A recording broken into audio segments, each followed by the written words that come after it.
வலிமை மட்டும் இருந்தாலே போதும்னு நினைக்கிறீங்களா? அப்படின்னா இந்த கதையை கண்டிப்பா கேளுங்க.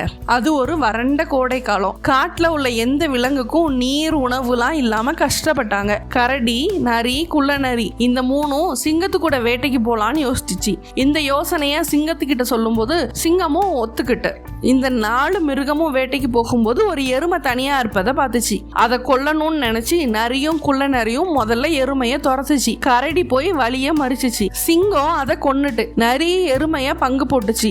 அந்த 3 மிருகமும் அதோட பங்குகளை அந்த மிருகங்கள் எடுக்கும் போது சிங்கம் கர்ஜித்து சொல்லுச்சு, நண்பர்களே, முதல் பங்கு எனக்குடையது, ஏன்னா நான் தான் தலைமைக்குரியவன். 2வது பங்கும் எனக்கு தான், ஏன்னா எருமையை நான் தான் கொன்னேன். 3வது பங்கும் எனக்கு தான், ஏன்னா அது என் குட்டிகளுக்கு வேணும். 4வது பங்கு உங்க யாருக்காவது வேணும்னா என் கூட சண்டை போட்டு ஜெயிச்சுட்டு அப்புறம் நீங்க எடுத்துட்டு போங்க அப்படின்னு சொல்லிச்சான். மற்ற 3 மிருகமும் சிங்கத்துக்கிட்ட எதுவுமே பேச முடியாம அங்க இருந்து கிளம்பிட்டு.